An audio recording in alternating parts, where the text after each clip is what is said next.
दोस्तों सोच कर देखो, आपकी नई नई शादी हुई है और आप अपनी वाइफ के साथ बहुत सारा टाइम स्पेंड करना चाहते हो, लेकिन उसके लिए आपको घर के काम करने वाला भी तो कोई चाहिए। उसके लिए आप एक मेल रोबोट लेकर आते हो, एक ऐसा रोबोट जो आपके पूरे घर के काम बिल्कुल आसानी से कर सकता है और दिखता भी बिल्कुल इंसान जैसा है। लेकिन दिक्कत तब होती है जब उस रोबोट के अंदर कुछ फीलिंग्स आ जाती हैं और वो अपनी ही मालकिन से प्यार करने लगता है। तो क्या वो मालकिन उसे मिलेंगी या उसका हस्बैंड कोई ना कोई तरीका निकाल लेगा उस रोबोट से निजात पाने का। कहानी की शुरुआत में हमें सोफी और जेम्स नाम के एक कपल को दिखाया जाता है जो कि अपने घर के अंदर सामान को शिफ्ट कर रहे होते हैं। जेम्स की फाइनेंशियल कंडीशन इतनी अच्छी नहीं होती है, इसीलिए इन दोनों को ही मिलकर अपने घर के सभी काम करने पड़ते हैं। जबकि जेम्स का पिता इस शहर का बहुत बड़ा बिजनेसमैन है, लेकिन किसी वजह से वो अपने पिता के साथ नहीं रहता, बल्कि वो सोफी के साथ रहना पसंद करता है और ये दोनों ही अपनी मैरिड लाइफ से काफी खुश भी होते हैं।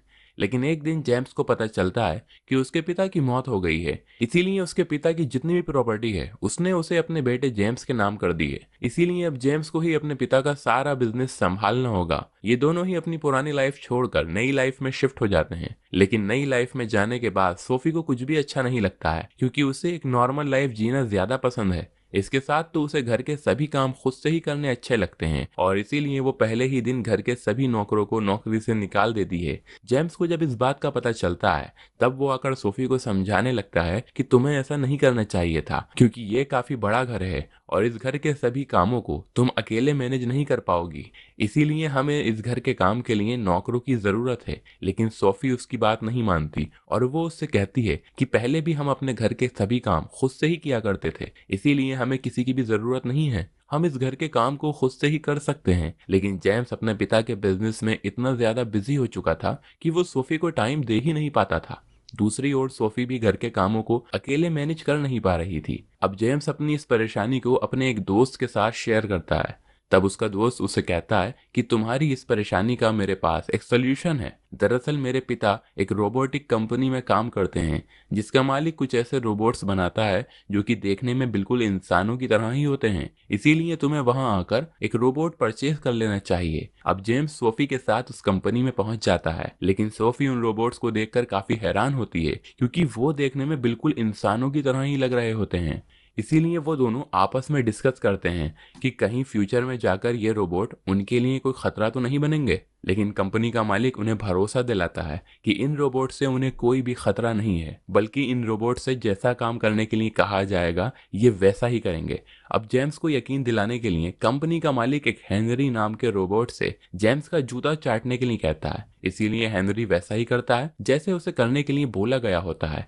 ये देखकर जेम्स और सोफी को उस पर यकीन हो जाता है, इसीलिए वो हेनरी को अपने घर ले आते हैं। घर लाने के बाद हेनरी घर के सभी कामों को अच्छे से करने लगता है, इसीलिए सोफी और जेम्स को घर के कामों में काफी मदद मिलती है। वो अकेला ही घर के उन सभी कामों को आसानी से कर लेता है जो बाकी नौकर भी मिलकर नहीं कर पा रहे थे। वहीं जेम्स जब उससे बात करने की कोशिश करता है तब वो उसको उसी तरह से जवाब देता है जैसे कि कोई इंसान हो। इसीलिए जेम्स अपना अधिकतर समय उसी के साथ बिताने लगता है, क्योंकि वो उसकी बातों को अच्छे से समझ पाता है। इसीलिए वो जेम्स को तो काफी पसंद आने लगता है। पर स्टार्टिंग में उसे सोफी पसंद नहीं करती थी, लेकिन धीरे धीरे वो उसके कामों को देखकर उसे काफी ज्यादा इम्प्रेस हो जाती है। इसीलिए जेम्स जब भी ऑफिस चला जाता है वो अपना बाकी का समय उसी के साथ स्पेंड करती है और हेनरी भी उसकी जरूरतों का बहुत ख्याल रखता है। वो उसकी काफी केयर करता है, क्योंकि उसकी प्रोग्रामिंग ही इसी तरह की गई थी कि अगर उसके मालिक खुश होंगे तभी उसको एक आइडियल रोबोट माना जा सकता है। अब जेम्स और सोफी की लाइफ जो कि पहले बहुत अच्छी नहीं चल रही थी, बहुत ज्यादा बिजी थी, लेकिन हेनरी के आने से उनकी लाइफ में सब कुछ ठीक हो जाता है।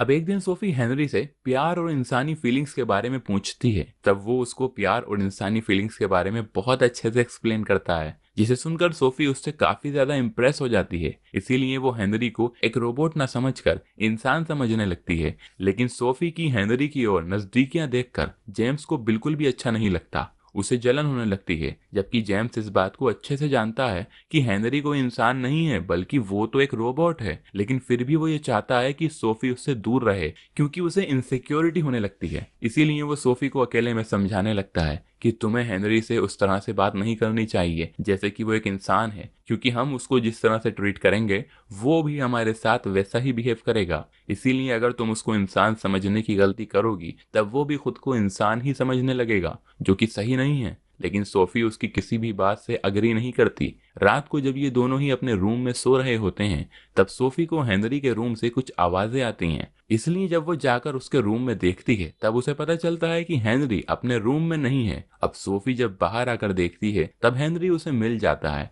जो कि गार्डन में पड़ा हुआ सो रहा होता है। यहाँ पर सोफी नोटिस करती है कि हेनरी सोते समय एक सपना देख रहा है, जो कि एक रोबोट के लिए पॉसिबल नहीं है। ये देखकर सोफी काफी ज्यादा हैरान हो जाती है। इसीलिए जेम्स अब उसे नींद से उठाकर घर के अंदर ले जाता है। अगले दिन कंपनी के ऑनर को हेनरी की जांच के लिए बुलाया जाता है और जांच करने के बाद वो उनको बताता है कि उसके अंदर कोई टेक्निकल एरर है, जो कि किसी भी रोबोट के अंदर आना एक नॉर्मल सी बात है। अब सोफी जब उसको ये बताती है कि रात वो सोते हुए सपना देख रहा था और ये सब मैंने काफी अच्छे से नोटिस किया है, तब वो उनको बताता है कि हेनरी तुम्हारे साथ बहुत समय से है, इसीलिए उसके अंदर कुछ इंसानी फीलिंग्स आ चुकी हैं, क्योंकि ये फीलिंग्स तुमने ही उसके अंदर जगाई हैं, जिसकी वजह से वो खुद को इंसान समझने लगा है। इसीलिए हो सकता है कि वो रात को तुम्हारे बारे में ही सोच रहा होगा। ये सुनकर जेम्स सोफी के ऊपर गुस्सा करने लगता है कि उसकी वजह से ये सब हुआ है, क्योंकि वो उसको इस तरह से ट्रीट कर रही है जैसे कि वो एक इंसान हो। इसीलिए जेम्स सोफी से कहता है कि वो हेनरी को आज के बाद एक रोबोट समझेगी,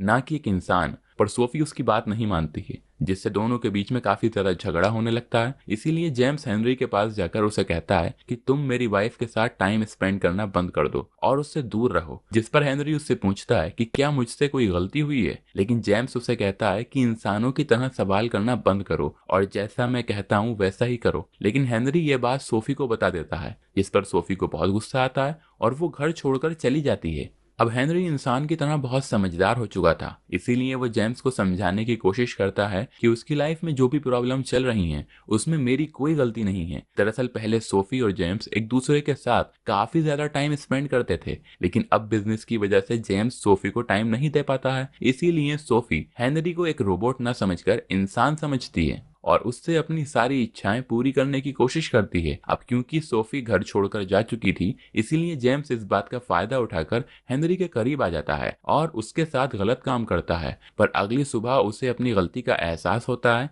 इसीलिए वो सोफी को कॉल करता है और उसे वापस घर आने के लिए कहता है। इसके बाद हम देखते हैं कि हेनरी जब सोफी का मसाज कर रहा होता है तब वो उसके करीब आ जाता है, जिस पर सोफी को भी बहुत अच्छा लगता है। लेकिन जब वो सोफी को ये बोलता है कि वो उससे प्यार करने लगा है, ये सुनकर सोफी काफी ज्यादा हैरान होती है और डर जाती है। इसीलिए अब वो उसे यहाँ से जाने के लिए बोलती है। अब सोफी जब जेम्स को ये सब बताती है तब ये सुनकर उसे बहुत गुस्सा आता है, इसीलिए वो हेनरी के रूम में जाकर उसे थप्पड़ मार देता है और इसके साथ ही वो उसकी कंपनी के ऑनर को भी कॉल करके बोल देता है कि वो अपने रोबोट को यहाँ से ले जाएं। लेकिन हेनरी यहाँ से नहीं जाना चाहता था, इसीलिए वो सोफी से माफी मांगने लगता है। वो सोफी से कहता है कि मैंने तुमसे जो भी कुछ कहा है उसके लिए मैं माफी मांगता हूँ, पर कैसे भी करके तुम मुझे यहाँ से जाने से रोक लो। वो सोफी को ये भी बताता है कि जब वो इस घर में नहीं थी तब जेम्स ने उसके साथ क्या किया। इसीलिए दोनों हस्बैंड वाइफ को अपनी गलती का एहसास होता है कि वो दोनों ही हेनरी की ओर अट्रैक्ट हो चुके थे और वो पहले की तरह एक नॉर्मल सी लाइफ जीने का फैसला करते हैं।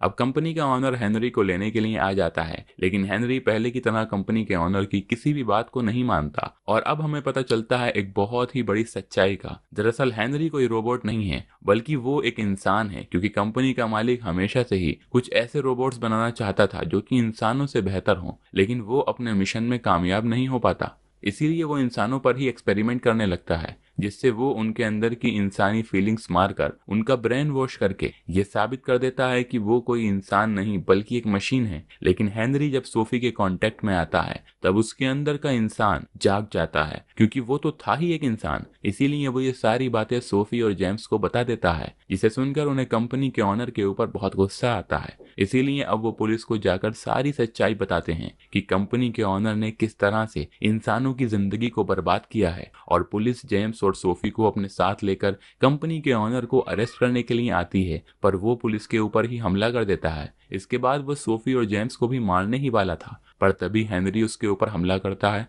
और चाकू से उसके ऊपर स्टैप करता है, जिससे उसकी मौत हो जाती है। इसके बाद वो खुद के भी चाकू मार लेता है, जिससे हेनरी भी मर जाता है। लेकिन हेनरी की वफादारी देखकर सोफी और जेम्स को उसकी मौत से बहुत दुख होता है। अब कुछ साल के बाद हमें दिखाया जाता है कि यहाँ सोफी और जेम्स का एक बेटा होता है, जिसका नाम उन्होंने हेनरी रखा था, क्योंकि वो दोनों ही हेनरी को भुलाना नहीं चाहते थे। इसीलिए उन्होंने अपने बेटे का नाम हेनरी रखा था। और इसी मोमेंट पर ये मूवी खत्म हो जाती है। दोस्तों, अगर आपको हमारी वीडियो पसंद आई हो तो वीडियो को लाइक करें, चैनल पर नए हैं तो चैनल को सब्सक्राइब करें और हाँ, नोटिफिकेशन बेल को जरूर ऑन करें ताकि अगली अपडेट सबसे पहले आपको मिले।